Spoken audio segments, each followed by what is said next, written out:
नमस्कार दोस्तों, इस वीडियो में हम लोग ज्योग्राफी यानी भूगोल के ऑब्जेक्टिव क्वेश्चंस को देखने वाले हैं। तो चलिए दोस्तों, आज के वीडियो को शुरू करते हैं। तो पहला क्वेश्चन दिया हुआ है, पृथ्वी पर कितना प्रतिशत जल है? तो पृथ्वी पर इसका ऑप्शन क्या होगा? ऑप्शन देखिएगा, 75%, 50%, 25%, 15%। तो पृथ्वी पर कितना प्रतिशत जल है? तो इसका ऑप्शन 75% जाएगा। ठीक है, तो ध्यान रखिएगा। अगला क्वेश्चन, किस ग्रह को जल की अधिकता के कारण नीला ग्रह कहा जाता है? ये बहुत इंपॉर्टेंट क्वेश्चन है, ये हमेशा एग्जाम में पूछा जाता है, तो इसे एकदम ध्यान रखिएगा। किस ग्रह को जल की अधिकता के कारण नीला ग्रह कहा जाता है? ऑप्शन देखिएगा, शुक्र, पृथ्वी, शनि, बुध। तो किस ग्रह को नीला ग्रह कहा जाता है? इसका जो ऑप्शन होगा बी, पृथ्वी। जल की अधिकता के कारण पृथ्वी को नीला ग्रह कहा जाता है। तो चलिए में तो फ्रेंड्स, अगला क्वेश्चन देखिएगा, पृथ्वी पर कुल जल आयतन का ज्यादातर हिस्सा कहाँ है? ऑप्शन देखिएगा, नदियों में, नालों में, तालाबों में, महासागरों में।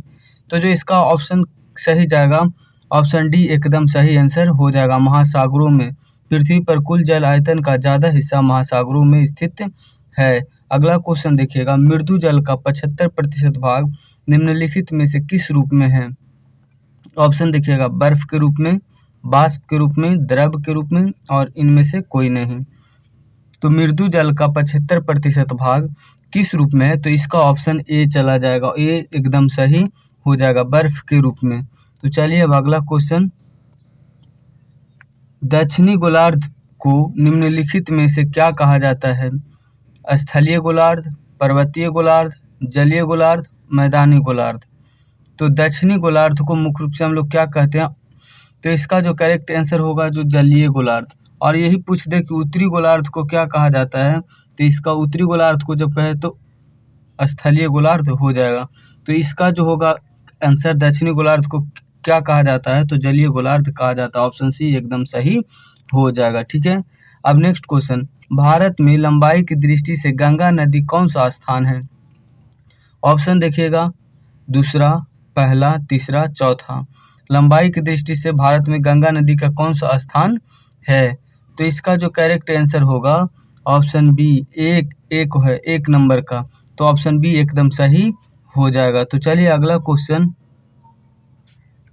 नदियों पर बांध बनाकर कई उद्देश्यों की पूर्ति करने की वजह से इन परियोजनाओं को क्या कहा जाता है?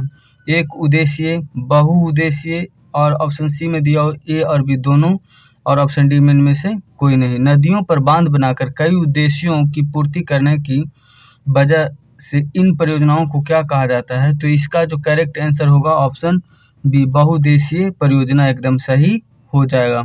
अगला क्वेश्चन देखिए, भारत में सबसे लंबा बांध है?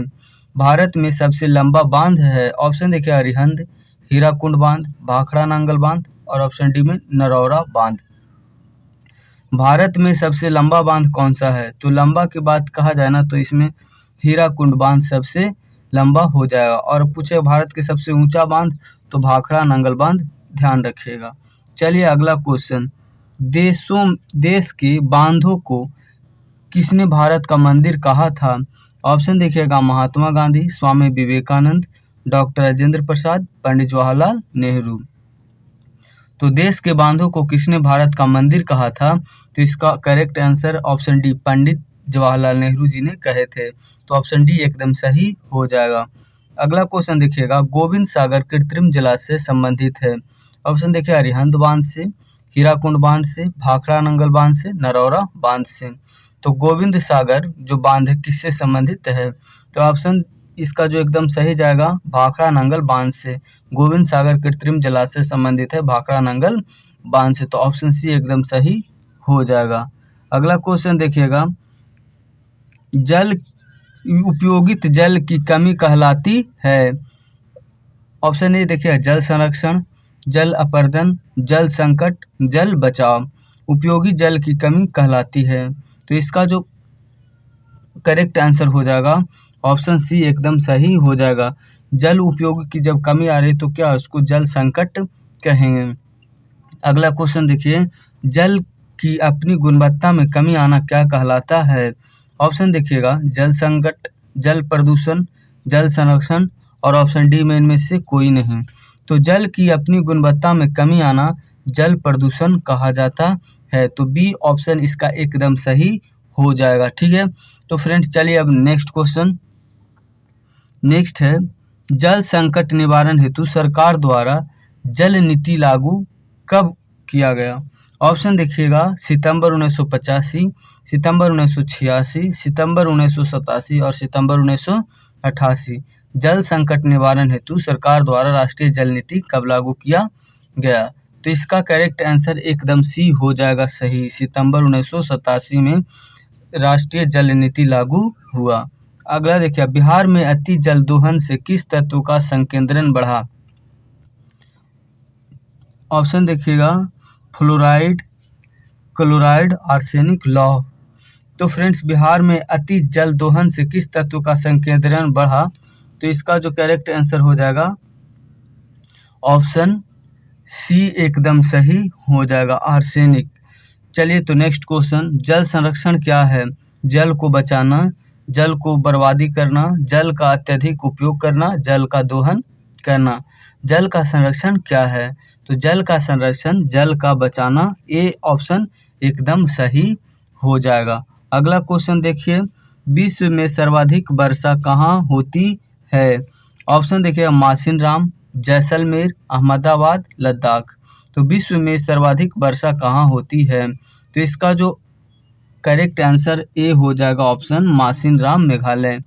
ऑप्शन अगला क्वेश्चन देखिएगा, प्राणियों के शरीर में कितने प्रतिशत जल की मात्रा निहित है? ऑप्शन देखिएगा 55%, 60%, 65%, 70%। तो प्राणियों के शरीर में कितने प्रतिशत जल की मात्रा निहित है? ऑप्शन सी एकदम सही हो जाएगा, 65%।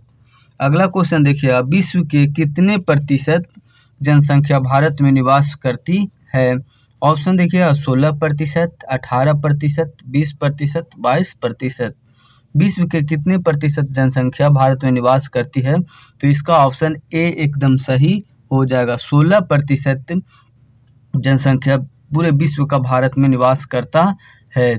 तो चलिए नेक्स्ट क्वेश्चन, निम्नलिखित में से कौन बिहार की प्रमुख नदी घाटी परियोजना है? ऑप्शन देखिएगा दामोदर नदी घाटी, भाखड़ा नांगल नदी घाटी, रिहंद नदी घाटी, सोंदी घाटी। तो कौन सी बिहार की प्रमुख नदी घाटी परियोजना है? तो ऑप्शन डी एकदम सही हो जाएगा। तो चलिए फ्रेंड्स आज के लिए बस इतना ही। तो फ्रेंड्स वीडियो को लाइक शेयर करिए और चैनल पे पहली बार आए तो चैनल को सब्सक्राइब करके बेल आइकन को प्रेस कर दीजिए ताकि जब भी वीडियो अपलोड करूँ तो सबसे पहले आप तक नोटिफिकेशन पहुँचे। तो खुश रहिए, मस्त रहिए, जय हिंद, जय भारत।